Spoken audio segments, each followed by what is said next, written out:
এবার পেঁয়াজ মাখাটা দিয়ে দেবো। দেবো চেরা কাঁচা লঙ্কা, সর্ষের তেল, চাপাটা খুলে দেব। খুব সুন্দর একটা গন্ধ বেরিয়েছে। এই যে পাতাগুলো একটু পোড়া পোড়া ভাব হয়ে গেছে। উপরকার দুটো পাতা তুলে দেব। দেখতে কত সুন্দর লাগছে, আর পেঁয়াজগুলো খুব সুন্দর সিদ্ধ হয়ে গেছে। এবার একটা প্লেটের মধ্যে নামিয়ে দেব।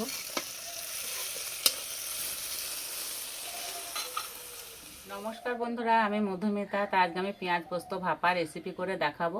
আর এই গরমের সময় না এই পোস্তটা গরম ভাতের সঙ্গে মেখে খেতে দারুণ লাগে, আর বাড়ির ছোট থেকে বড় সবাই খুব পছন্দ করবে। আর এই যে এই রেসিপিটা তৈরি করার জন্য আমি এখানে ছোট ছোট পেঁয়াজ নিয়েছি। এগুলো হলো দেশি পেঁয়াজ, এগুলোকে ছাঁচি পেঁয়াজ বলে। তো এই পেঁয়াজগুলোকে প্রথমে আমি কেটে নেব। এগুলো আমাদের ঘরের পেঁয়াজ। এই পেঁয়াজগুলো না খেতে দারুণ লাগে, এর স্বাদই আলাদা।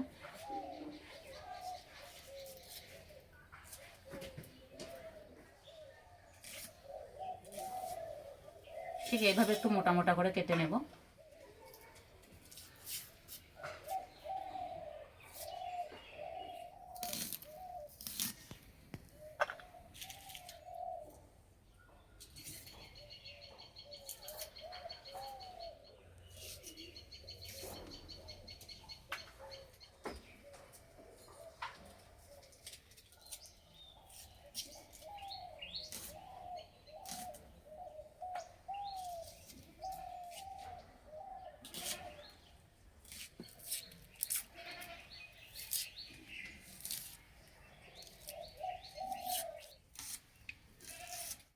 সব পেঁয়াজগুলো কেটে নিয়েছি। এবারে পেঁয়াজগুলো হালকা করে একটু ভেজে নেব।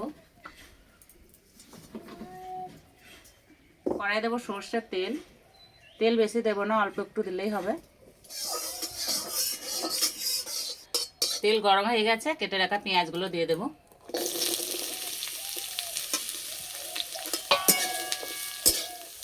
অল্প একটু নুন দেবো।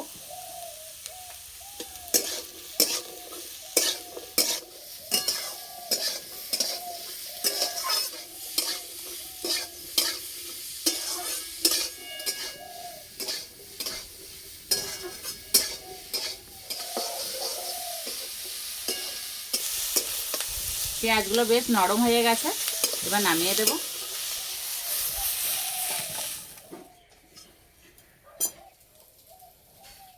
এখানে নিয়েছি পোস্ত, কাঁচা লঙ্কা, আর নিয়েছি 1 চামচ নারকেল কোড়া। একসঙ্গে বেটে নেব।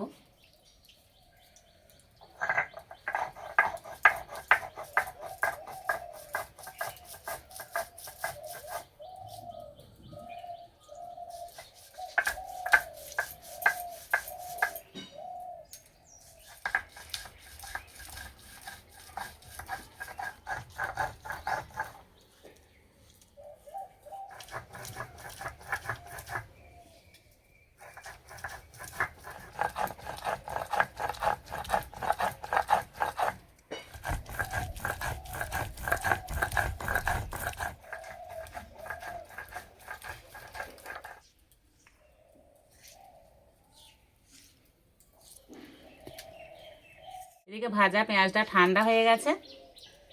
এবার বাটাটা দিয়ে দেব। দেবো 2 চামচ টক দই, অল্প একটু চিনি, পেঁয়াজ ভাজার সময় নুন দিয়েছি, আর একটু দেবো। দেবো সর্ষের তেল। সব কিছু একসঙ্গে ভালো করে মেখে নেব।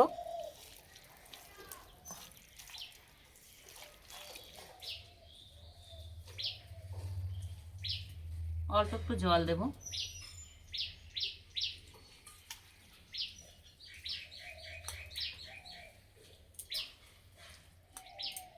ভালো করে মেখে নিয়েছি, এবার সাইডে একটু রেখে দেব।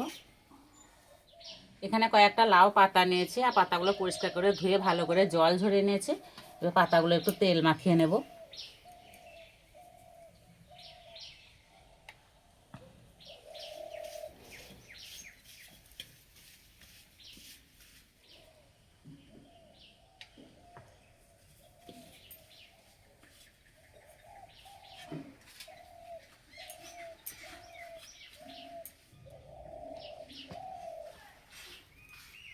এবার এখান থেকে দুটো পাতা কড়াইয়ের মধ্যে দিয়ে দেব।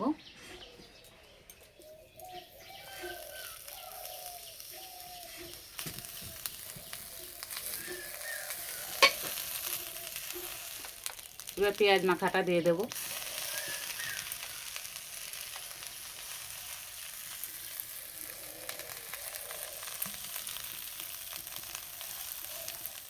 দেব চেরা কাঁচা লঙ্কা, সর্ষের তেল,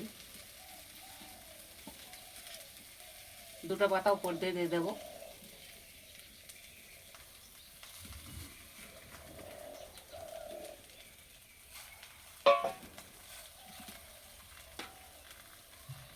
ঢাকা দিয়ে ভাপে সিদ্ধ করে নেব।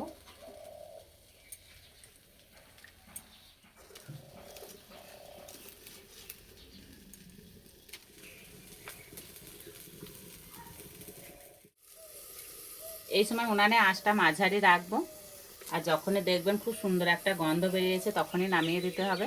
এবার চাপাটা খুলে দেব। আর খুব সুন্দর একটা গন্ধ বেরিয়েছে। এই যে পাতাগুলো একটু পোড়া পোড়া ভাব হয়ে গেছে। উপরকার দুটো পাতা তুলে দেব।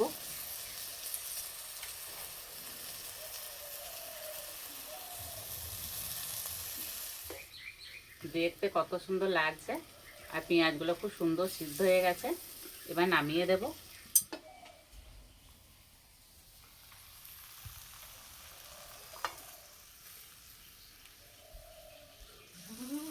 এবার একটা প্লেটের মধ্যে নামিয়ে দেব।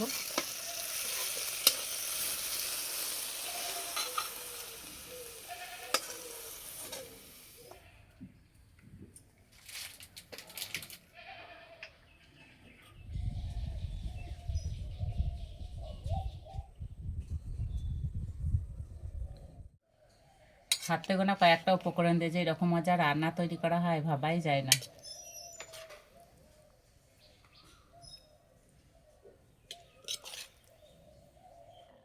এই পাতাটা ভাতের সঙ্গে মেখে খেতে দারুণ লাগবে।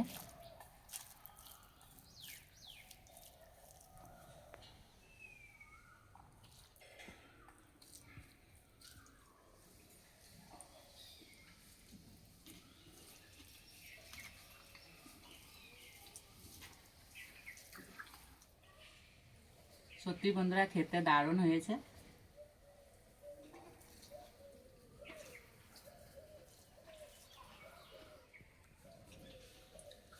একদম অন্যরকম একটা স্বাদ পাওয়া যাচ্ছে।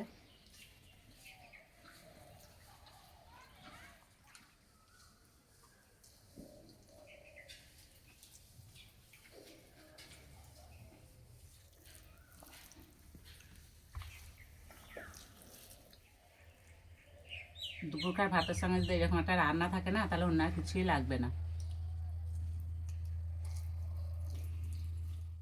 একদিন হলে এইভাবে রান্নাটা তৈরি করে খেয়ে আমাকে কমেন্টে জানাবেন কেমন লেগেছে। আজকে রেসিপিটি ভালো লাগলে বন্ধুদের সঙ্গে শেয়ার করবেন, চ্যানেলটি সাবস্ক্রাইব করবেন। আজকে এই পর্যন্ত, আবার অন্য কোনো রেসিপিতে দেখা হবে। সবাই সুস্থ থাকবেন, ভালো থাকবেন।